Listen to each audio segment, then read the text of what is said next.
Hi everyone, it's Nick. Welcome back to my channel. Okay, in today's video, we are going to be talking about 5 interior design trends that refuse to die. These are things that I think are still trendy, and I am sad about that fact because they are just still so popular, and I just think they ought not to be. And so that's what we're gonna talk about in this video. We're not gonna talk about things that I think, you know, are still out there but are relatively timeless, right? So for example, a white kitchen, an all white kitchen is, in my opinion, not the most exciting choice that you can make, but I wouldn't say it's like a trend that refuses to die. I would say it's actually quite timeless in a way. And although again, it might not be as popular as it once was, it's still a relatively timeless choice. So I don't think it necessarily is a trend that refuses to die. These are things that are obviously trendy, I think will inevitably die, but just aren't there yet. And we're gonna nudge them along, and that's what this video is for. So let's get going. Okay, first up on my list is going to be double kitchen islands. Also shout out to the crazies that are doing the triple islands as well. Double kitchen islands are still very popular in really high-end design, and this is because people build houses that are way too big, and then they have kitchens that are way too big, and then they don't know what to do with them, so they put multiple islands in, thinking that is the answer to all of their problems. Listen, I love counter space as much as the next guy. I love a kitchen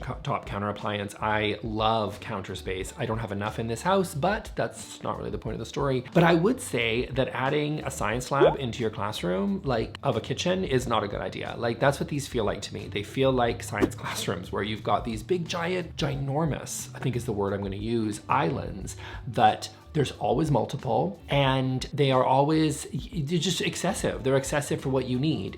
You don't need this much space. If you want a larger island, I would say something like a 10-foot island or something. If you have a massive house, like, I think I'm okay, like that's fine. That's a better choice than like 2 10-foot islands. Like you don't need that much space. What are you cooking? What are you doing? You're just showing off at this point. And honestly, they become like less functional in my opinion, because now you're doing figure eights in your kitchen, which is just not worth it, and I just wouldn't advise it. I think you're better off choosing a larger island, or dare I even suggest a smaller kitchen. Dare I even go crazy and say a smaller home is what's needed, as opposed to these giant McMansions with these huge kitchens and then these massive islands. I believe I called it in a video once an archipelago of kitchen islands, which I stand by that statement. I think that's how these feel like, and they're still trendy, especially in high-end McMansion type homes. I see these a lot in sort of like these big celebrity sort of projects, and I don't like them at all. They refuse to die. I've been talking about these for years, and they're still here, and they'll inevitably lose steam, I think, as people maybe right-size their homes, hopefully, but perhaps that's wishful thinking on my part. Okay, next up on my list is going to be excessive pot lights.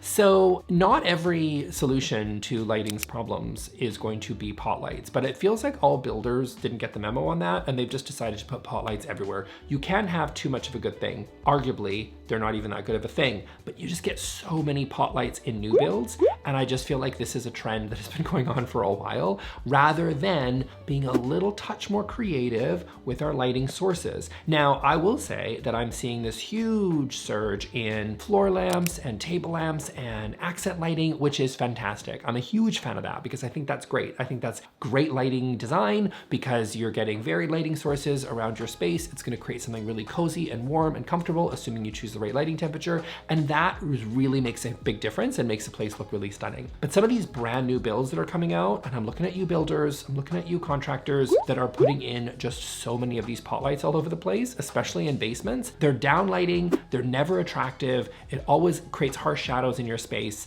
And it's a substitute for natural light oftentimes, which I don't think is really a good substitute. And it's a substitute for much better lighting sources. You can actually create a more welcoming and friendly, comfortable atmosphere. So tone down on the pot lights. Let's bring back better, more interesting, varied lighting choices. You can have gorgeous ambient lighting. You can have accent lighting over top of art pieces. You could have sconces. You could have table lamps. You can have floor lamps. These are all fantastic choices. I don't think you need 45 spotlights or 45 pot lights in your living room. Okay, next up on my list is gonna be word art. And I know what you're thinking. You're like, Nick, farmhouse is so dead. Didn't we kill that? I feel like word art just keeps changing. I feel like it's evolving and it's becoming a little bit more clever and cheeky. It's not going away, and I don't know when it will. I feel like listen, like the Bless This Mess and like the Live, Laugh, Love is obviously like, I think we've made fun of it enough now that it's quite embarrassing if you're bringing it into your home, unless you love it, in which case good for you.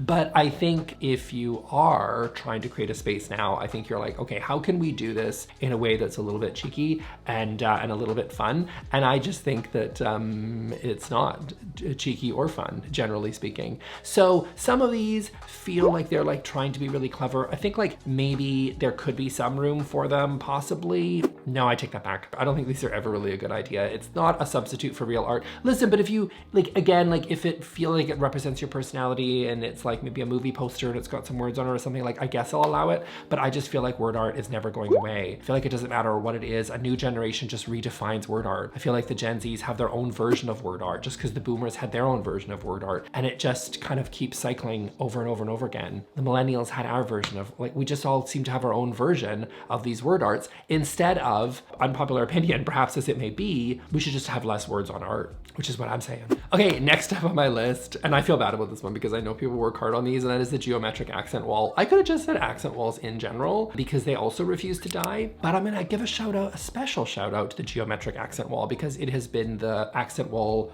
du jour for a bit. Du jour does not. Anyway, it doesn't matter. These have been really popular for a while and I don't really care for them. And again, I feel bad because you went down to the Home Depot and you got yourself all your little boards and you nailed them on there. You got your poor husband to do it for you. And he sat there with the frickin', you know, the table saw in the garage and you painted them, bless your little heart. And now you've got me on the internet telling you that they refuse to die and they're a bad, ugly trend. Listen, I don't love accent walls to begin with because I just think that generally being like, let's choose something really, really generic and boring in the home and then like do a pop of teal is just generally not really my personal way, I think, to create something really gorgeous. I think playing with a more cohesive color palette that incorporates a bunch of tints, tones, and shades and different materials and all that, I think is a much better approach to creating something really beautiful in a space. I think that just kind of going, let's do white walls and do that teal accent wall is like, either paint the whole place teal, and if you don't have the stomach for it, then choose a color that's maybe a little bit more appropriate that you can actually live with as a main wall color.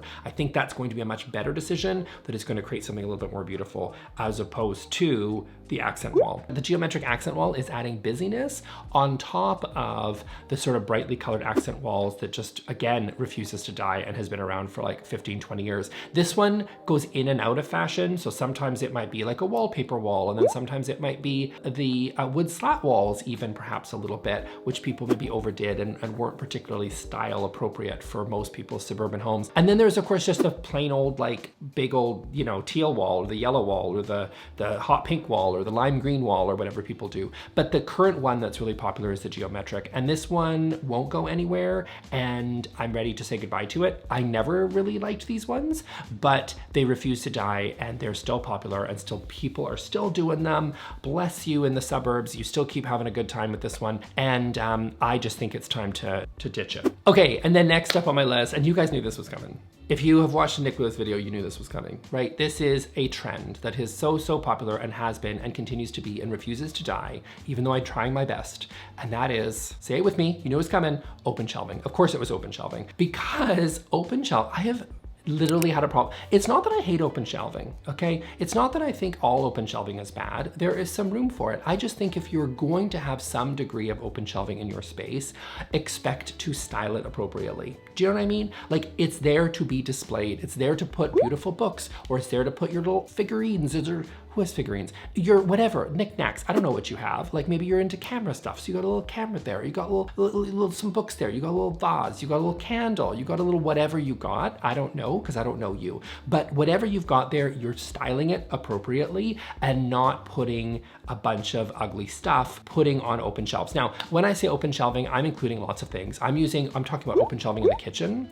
So I'm talking about you displaying your Tupperware as if like that's something that people want to look at. I'm talking about open media consoles is sort of in this conversation where you've got your Xbox and you got all your wires and everything on full display, or your remotes, or you've got God knows what there, you know what I mean? Your old DVDs that you just have kicking around, those are all on display, and maybe they shouldn't be, right? You got bookshelves. Books can be beautiful, I will give you, but sometimes these bookshelves are a little overwhelming and there's a lot of them. Open storage racks in the bedroom, so now we can all just walk in and see all of your clothing when you're in your bedroom, whatever. Those types of things. We're talking all just open systems, I think, are something that should be used judiciously. I think it's something that people should be very careful with. Again, I don't think they're a problem. I think if you got a little corner on the side of your kitchen island and you want to display some cookbooks, fantastic. If you got a little shelving unit in your kitchen and you just want to display some of your gorgeous mugs, that's fine too. I think those are great. I think you can absolutely, there is room to have some open shelving to display gorgeous things. But when you are using it as a primary storage solution in your home, it's always going to look cluttered. It's never going to look good.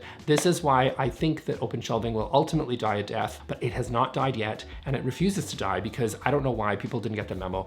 No, I know why. I know why. Because social media is lying to you. Social media is telling you that these all look beautiful because they are when you're scrolling through Instagram, because they're curated and all these influencers and these little bloggers and these other YouTubers or whatever are making them look beautiful because they style them because that's their job. That's their job, is to style them beautifully. And I'm full of crap. Trust me, I'm a YouTuber and I don't don't do as I do what I say, because like I don't always live, I'm not perfect by any stretch. We're lying. We're liars. Of course we are. And so we're pretending that we live in this fantasy world when we don't. We're just like practical, just like you. And we just like leave all the same crap out all over the place because it's really difficult to live the way that these influencers are living. So open shelving, it looks good. It looks fantastic. Of course it does on social media. We love that. But ultimately influencers are lying. We're full of garbage. And this is not how we're actually living. Sorry to tell you that. And so when you do it in your own home, you're all of a sudden going to be like, wait, styling shelves is really annoying. And living like this is even more annoying because this is not how I actually live. Turns out I don't have a lot of nice things. Turns out most of my stuff is ugly and should be hidden behind closed storage. And that is, I believe, the ultimate place where we're headed with open shelving. Unfortunately, we haven't got there quite yet. Okay, so that's it for me for today, guys. I hope you really enjoyed this video. Perhaps if you have some open shelving and you're thinking of getting rid of some things, then you might check out this video where I talk about living room items that you might want to get rid of. Because if you have too much clutter, particularly on those open shelves, then this video might help you get rid of some of it. Give you some ideas for the new year. So check out that video and I will see you all in the next one. Thanks a lot. Bye.